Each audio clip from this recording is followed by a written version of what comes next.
Salutations à tous, je suis Charles-Henri Pierre. Jusqu'ici, nous avons examiné minutieusement la Bible, l'histoire de l'humanité, pour démontrer que Cam, fils de Noé, et Canaan, son petit-fils, n'ont jamais été maudits.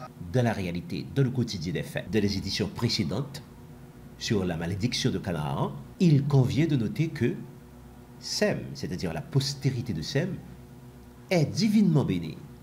Cette postérité est le dépositaire de la parole, la représentante de Dieu sur la terre, l'ancêtre de Jésus-Christ. Cam est royalement béni. Il domina le monde pendant plus de la moitié des 6000 ans, d'histoire officielle, d'histoire écrite connue. Depuis quelques 2000 ans maintenant, le jour de gloire de Japheth est arrivé à travers ses remarquables réalisations artistiques, techniques, scientifiques et autres. On ne peut donc plus aller avec la foule en répétant par ignorance ou par intérêt personnel les inepties du passé.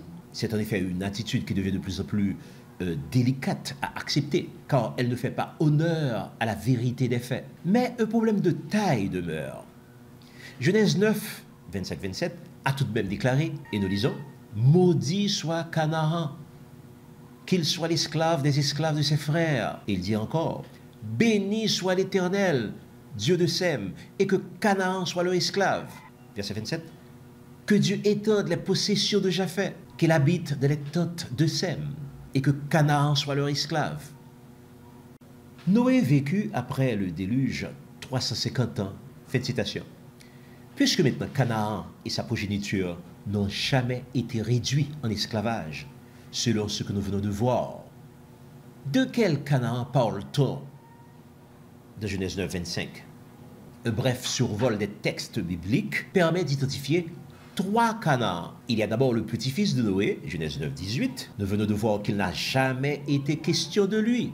Deuxièmement, il y a le Canaan mythique, c'est-à-dire le territoire d'Israël, dans son ensemble, qui a été promis de très nombreuses occasions à Abraham, Isaac, Jacob, et dont le nom changera finalement en Palestine. Nombre 13, le verset 2. Aurions-nous affaire ici, dans Genèse 9, 25, au deuxième type de Canaan? Absolument pas. Car le territoire physique d'Israël, bien que sujet à travers son histoire à toutes sortes de calamités, catastrophes naturelles, guerres, invasions abyssiniennes, babyloniennes, romaines, égyptienne, ce territoire est toujours demeuré jusqu'à ce jour un pays de rêve à cause de ses grandes capacités agricoles et de ses importantes ressources naturelles. Où est donc la vérité finalement? Eh bien, troisièmement, dans la Bible, finalement, le mot Canaan désigne une partie du territoire de la population d'Israël dans ce qui constitue une synecdoque. En littérature, la synecdoque, c'est une figure de style où la partie représente le tout et le tout la partie. On en a plusieurs exemples dans la Bible.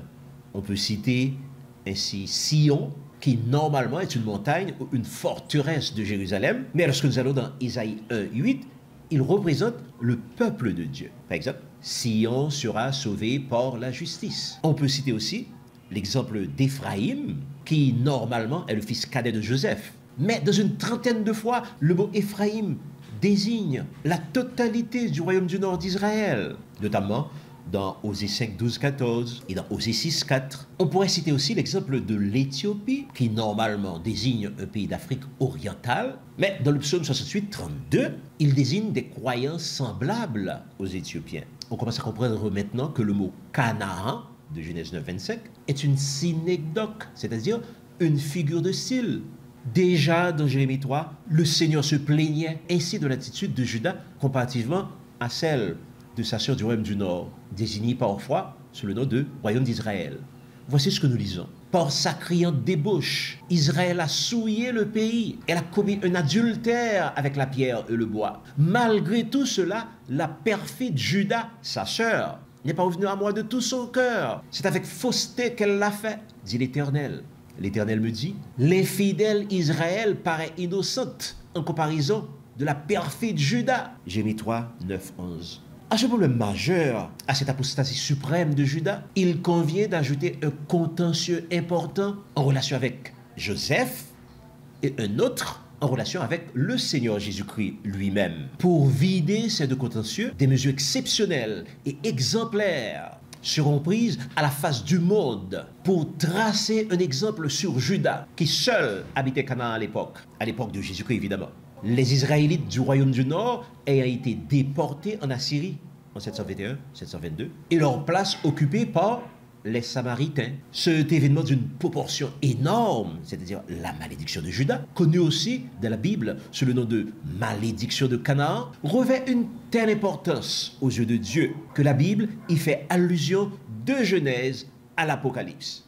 Comment l'expliquer? Pour résumer un peu, disons que la malédiction de Canaan, ci-devant malédiction de Juda, a été causée par 3 événements majeurs. Il y a d'abord l'apostasie du royaume de Juda, c'est-à-dire son adultère avec le bois et la pierre. Bref, son idolâtrie invétérée. Nous venons d'en parler justement avec Jérémie 3.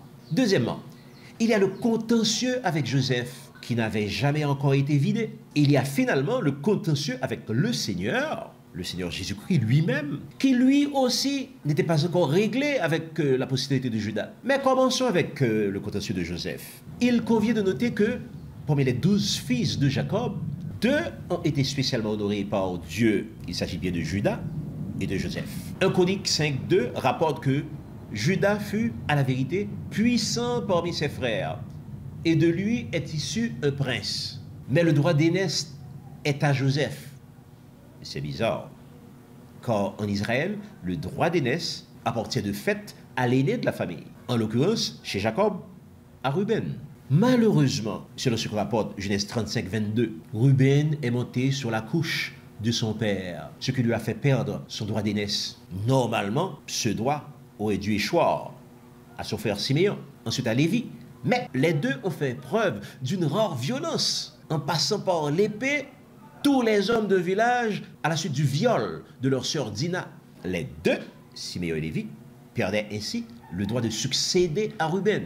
Puis ce fut le tour de Juda, le 4e enfant de la fratrie, de faire valoir son droit dans l'ordre de succession. Mais 1 Chronique 5:2 nous informe que le droit d'aînesse a été attribué à Joseph. Nous allons voir qu'il en fut ainsi à cause de drames de la famille de Jacob.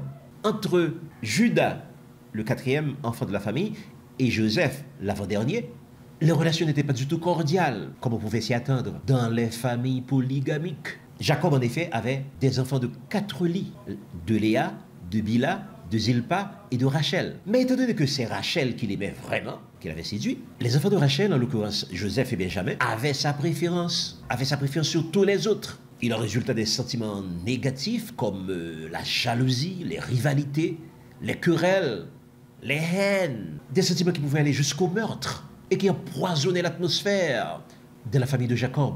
On réalise aujourd'hui qu'il n'a jamais existé d'homogénéité, d'amitié réelle, de sentiments positifs, profonds, entre les 12 fils de Jacob. Ainsi, lorsque dans Genèse 49, le patriarche Jacob les fit venir pour les bénir et leur annoncer ce qui arriverait à leur postérité à la fin des temps, ils arrivèrent non par ordre de naissance décroissante, mais plutôt par famille.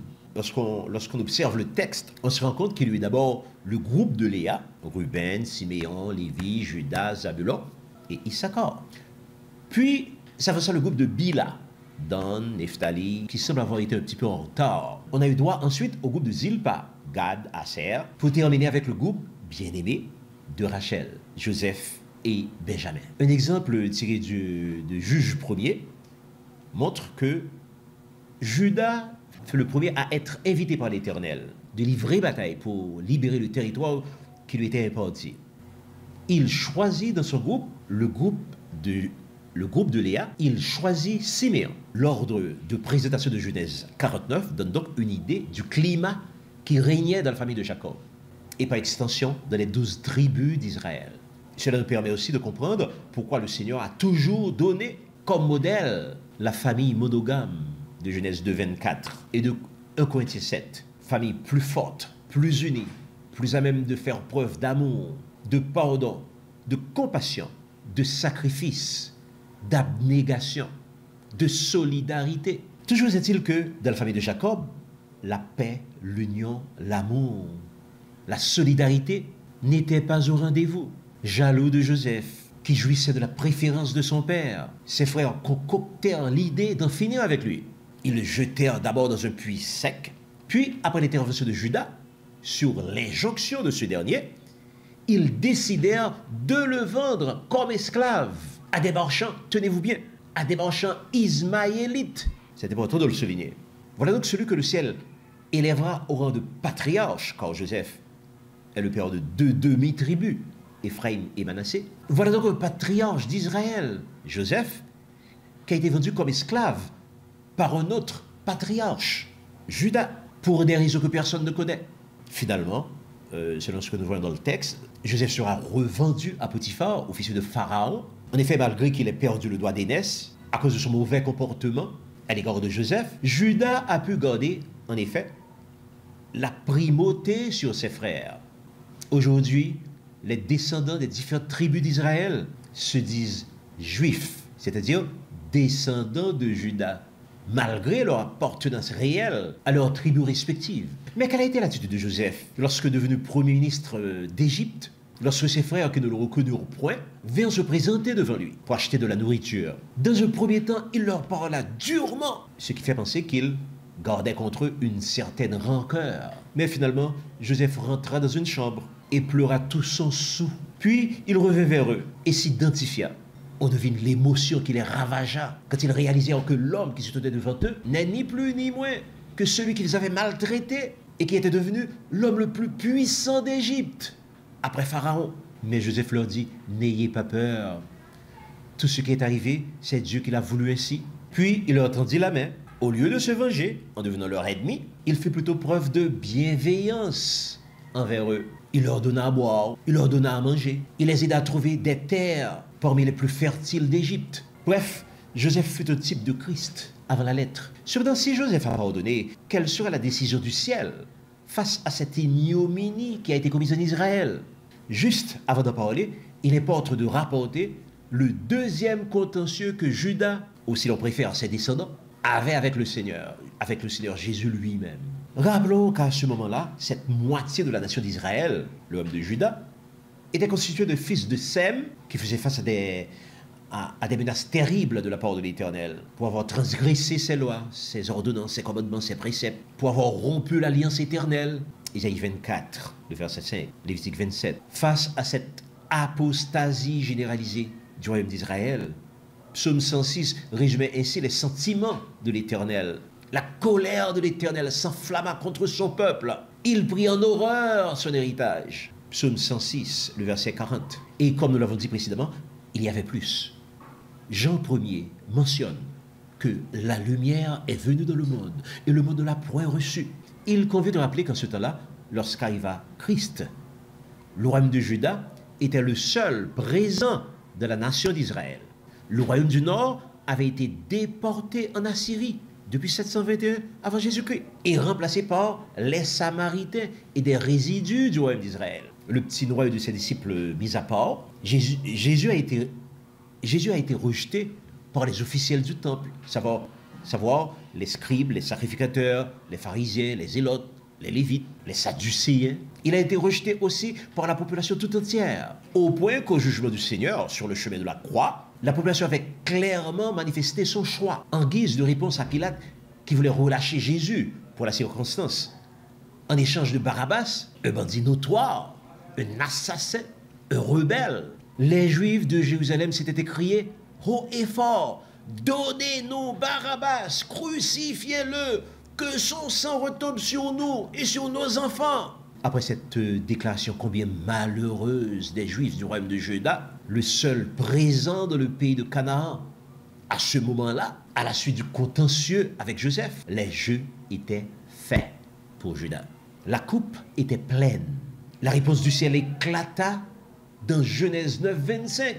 « Maudit soit Canaan, qu'il soit l'esclave des esclaves de ses frères. » Chose dite, chose faite. Après le sac de Jérusalem en 70, après Jésus-Christ, par l'armée romaine du général Titus, les rescapés juifs se réfugieront de leur écrasante majorité en Égypte. De là, pour échapper à la juridiction romaine, ils se dirigeront vers le sud du Sahara principalement, vers l'Afrique centrale, Et c'est là qu'en 700 après Jésus-Christ, les descendants de Juda, Juda le patriarche qui avait vendu Joseph aux Ismaélites, seront à leur tour découverts en Afrique centrale et en Afrique occidentale, tenez-vous bien, par les descendants d'Ismaël, qui les réduiront en premier en esclavage, avant d'en former les enfants de Javan et les descendants de Joseph, les enfants de Javan et les descendants de Joseph. Les statistiques du commerce transatlantique des esclaves de l'université Emory ont formellement montré que plus des 3/4 des vaisseaux négriers étaient possédés par des Juifs. De même, aux États-Unis, les 3/4 des Juifs étaient propriétaires d'esclaves. C'est une façon de dire que Genèse 9, 25 accomplit à la lettre. Car l'histoire a montré que les descendants de Juda étaient ainsi devenus les esclaves de leurs frères.